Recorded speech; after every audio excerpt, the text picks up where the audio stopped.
Assalamualaikum warahmatullahi wabarakatuh.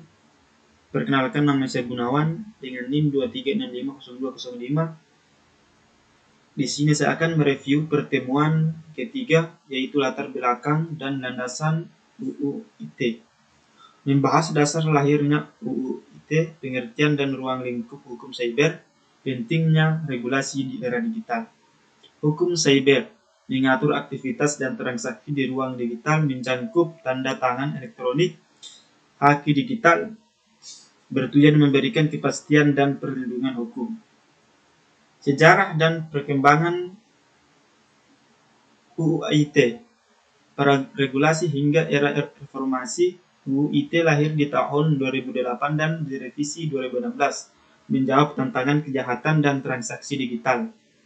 Tujuan dan asas UU ITE: menjamin kepastian dan keadilan hukum, mendorong pemanfaatan IT secara bertanggung jawab, melindungi masyarakat dan kepentingan nasional. Baik, lanjut ke pertemuan keempat, yurisdiksi dan asas hukum pidana cyber. Cybercrime bersifat lintas negara. Pelaku, korban, dan server bisa berbeda negara. Penentuan yurisdiksi sangat penting. Locus dan tempus delicti. Locus delicti, tempat terjadinya tindakan pidana, teori Van Hamel. Tempus delicti, waktu terjadinya tindakan pidana, berkaitan dengan asas legalitas. Asas legalitas, pasal 1 ayat 1 KUHP, tidak ada pidana tanpa aturan. Larangan analogi, tidak berlaku surut. Asas berlakunya hukum pidana, asas teritorial, asas nasional aktif, asas nasional pasif, asas universal.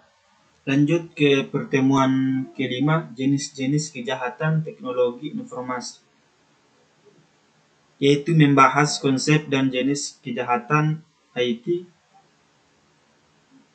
paradoks teknologi, manfaat plus kejahatan, fokus pada cybercrime dan carding. Definisi dan klasifikasi kejahatan IT. Kejahatan dengan target sistem komputer, kejahatan menggunakan komputer sebagai alat, klasifikasi berdasarkan sasaran dan modus. Carding sebagai contoh kejahatan IT, penyalahgunaan kartu kredit via internet, termasuk kejahatan terhadap properti, bersifat lintas negara dan terorganisir.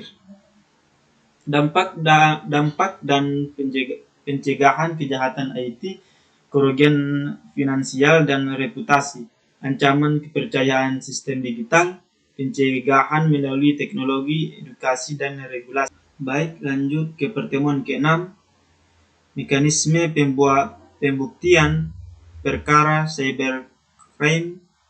Cybercrime menimbulkan tantangan pembuktian. Bukti digital bersifat rapuh dan mudah diubah. UU ITE menjadi payung hukum pembuktian elektronik.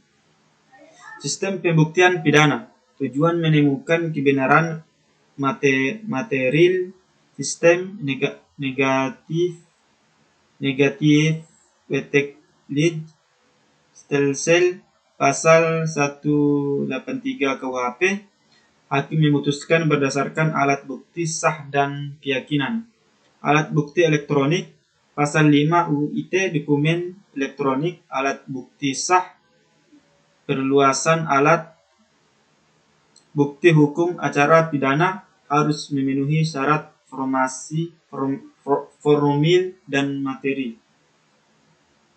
Peran digital forensik, menjaga keutuhan dan keaslian bukti digital. Tahapan collection,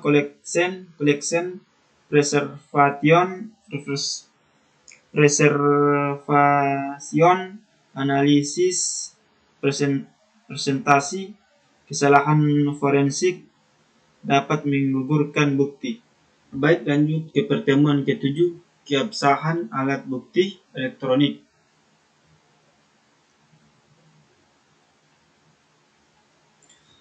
Persyaratan formil alat bukti elektronik. Sistem elektronik harus andal pasal 15 dan 16 UIT. Pengecualian dokumen tertentu pasal 5 ayat 4. Penggeledahan dan penyitaan wajib izin pengadilan.